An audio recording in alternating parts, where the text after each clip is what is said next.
j'aimerais bien aimer que nous puissions juste réfléchir ensemble sur les 4 dimensions d'amour de Dieu qui constituent la voie d'un véritable connaissance.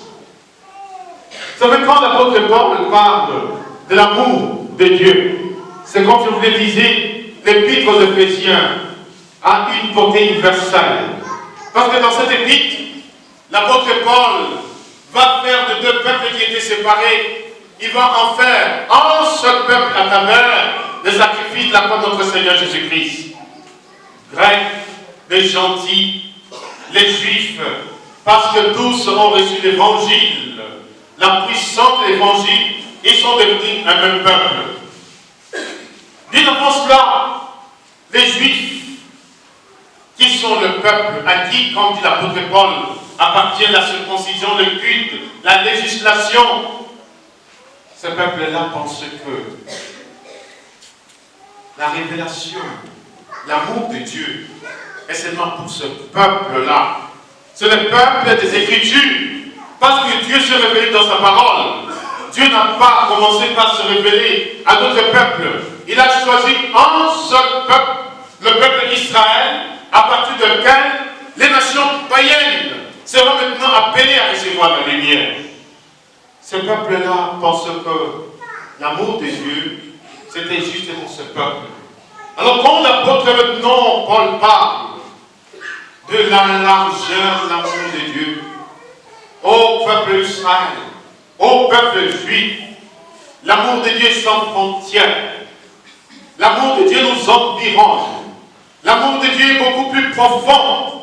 L'amour de Dieu est beaucoup plus long, plus large qu'on peut y penser. Du nord au sud, de l'est à l'ouest. Alors pourquoi vous voulez mettre des frontières par rapport à l'amour de Dieu? Vous pensez que le peuple païen ne peut pas avoir accès à cet amour? Le cœur de Dieu est inconditionnel. L'amour de Dieu est inconditionnel. Et c'est un amour gratuit. De même qu'il fait lever son soleil sur les bons et sur les méchants. Il y a l'universalisme de l'amour de Dieu. Si nous comprenons les choses dans ce sens-là, alors pourquoi mettre des frontières? Pourquoi nous regarder d'abord selon nos tribus, selon nos clans?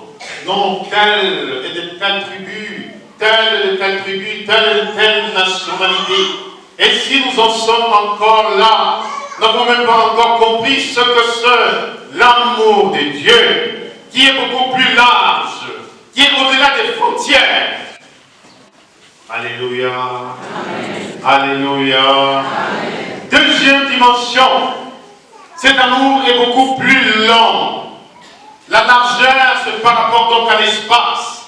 La longueur, c'est par rapport à la dimension, d'abord c'est dans le temps. Dans le livre de la Genèse, nous rencontrons cette expression. Nous trouvons cette expression. Dieu nous a aimés d'un amour éternel. Avant que nous soyons nés, il nous a aimés. Et l'amour de Dieu plonge ses racines dans l'éternité. S'il m'a aimé avant la fondation du monde, alors quand je mourrai, ce que je pourrais rencontrer dans l'éternité, c'est l'amour de Dieu. Cet amour qui s'est inscrit dans le temps. Et l'amour de Dieu qui est lent, c'est un amour constant. Il ne m'a pas simplement aimé, il m'aime aujourd'hui. Alors il n'y a rien qui peut retenir cet amour, même pas mes péchés. Parce que l'amour de Dieu me poursuit, comme dit le psaume 23. Il défourlit. L'amour de Dieu poursuit même ses faibles. L'amour de Dieu me persécute. Il défournit en hébreu, me persécute. Ça veut dire, tant que je n'ai pas encore fait l'expérience de cet amour de Dieu, je ne suis pas en paix. Et tant que Dieu ne m'a pas encore manifesté son amour, il n'est pas en paix. Parce qu'il est amour. Et le propre de l'amour, c'est de se donner. Alléluia. Amen. Alléluia. Amen. Troisième dimension. L'amour de Dieu est tellement haut. Qui a mesuré l'amour de Dieu? La mesure de l'amour ne se mesure pas. La mesure de l'amour c'est la démesure. On ne peut pas mesurer l'amour. Alors il est tellement haut. Il est la hauteur, l'amour de Dieu. Alors cet amour, comment est-ce qu'il est tellement haut? Comment vous pouvez comprendre d'abord la hauteur, l'amour de Dieu? Il nous dépasse, nous ne pouvons pas concevoir cela. Alors, quatrième dimension, l'amour de Dieu est profond. La profondeur de l'amour de Dieu. Vous connaissez ces chants?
L'amour de Dieu est si haut qu'on peut le surpasser.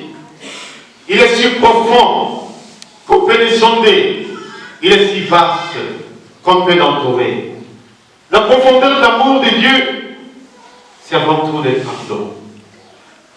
Comment est-ce que Dieu peut-il pardonner un pécheur qui trahit son amour?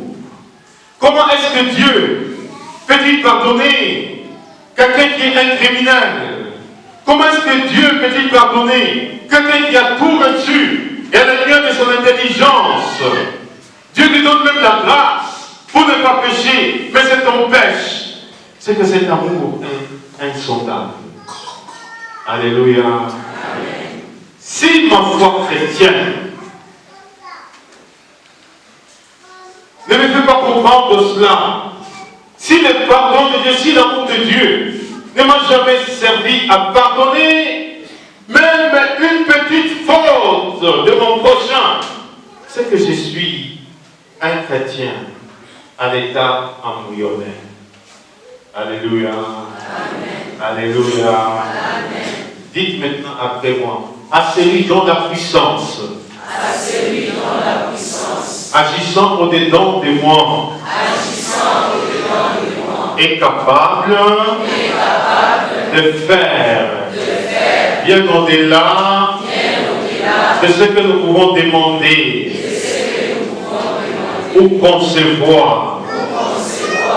Dites à celui dont la puissance, agissant au-dedans de moi, est capable de bien faire au-delà de ce que je peux demander ou concevoir. C'est la troisième thématique de l'apôtre Paul. La puissance qui agit. Vous savez, chers frères et sœurs, très souvent, nous sommes vraiment vides. Et quand nous sommes en présence de quelqu'un qui a une force autre que la force du vide, il se rend compte que nous sommes vides.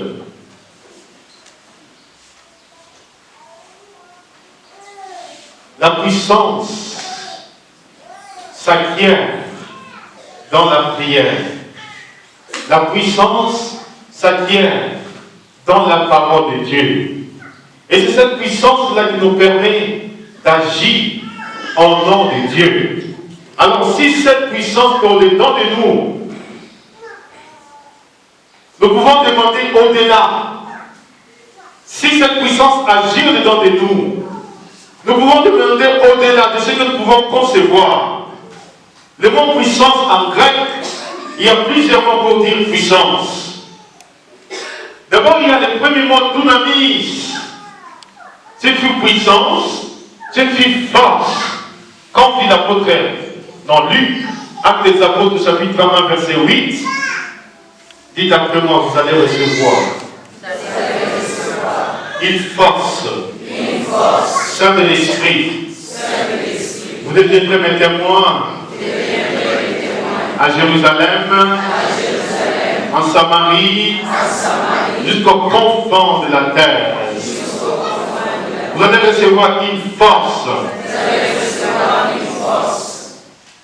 Cette force, dunamis, c'est cette force-là quand je la reçois, ça fait de moi témoin de Dieu. Alors ça me donne la puissance d'annoncer l'évangile. Comme dit encore Luc 24, verset 49, restez dans la vie jusqu'à ce que vous soyez revêtus de la force d'en haut. Il s'agit de cette puissance. Ou bien Romains 1, verset 16.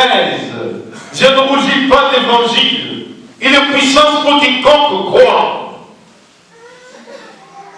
Nous les chrétiens, il nous arrive que nous sommes dépourvus de cette puissance. Et quand nous sommes dépourvus de cette puissance, le diable peut nous balloter de gauche à droite comme il veut. Un autre mot pour dire puissance, c'est Kratos. Dites Kratos. Kratos. C'est la domination. Alors quand le Seigneur me remplit sa puissance, comme dit le psaume 110, le Seigneur dit à mon Seigneur, siège à ma droite, je ferai de tes ennemis, je ferai de tes ennemis, je ferai de tes ennemis, le marchepied de ton trône, siège à ma droite. Moi j'ai à partager de côté droit de Dieu, la puissance de Dieu. Et quand je partage sa gloire, le Seigneur fait de moi, il fait de mes ennemis les marchepieds de son trône. Alors il y aura des pièges, il y aura même des choses qui seront tendues, il y aura des malédictions, des sorts, des envoûtements. Quand je passe, au nom de Jésus, je traverse, je suis hors d'atteinte. Alléluia. Amen. Alléluia. Amen. Il y a des jours, tous ceux qui viennent ici viennent prier. Il y a des jours, peut-être au matin, frère Jérémie, mon père vient voir devant notre portail. J'arrive, j'ouvre le portail, je trouve il y a des gens qui sont venus faire des incantations la nuit, ils ont fait l'esthétique, des caca partout. Voilà. Signe d'ensorcellement. Ce n'est pas la première fois, c'est plusieurs fois. Alors quand on regarde conscience et qui opère la nuit, qu'est-ce que l'on fait? On utilise juste les sacraments. Mais c'est cet endroit qu'on passe. Et on passe, et on passera au nom de Jésus. Amen. Parce que nous sommes revêtus de la puissance d'en haut. Le Seigneur a dit à mon Seigneur, siège à ma droite, et je ferai de tes ennemis les marchepieds de ton trône. Alléluia. Amen. Alléluia. Amen.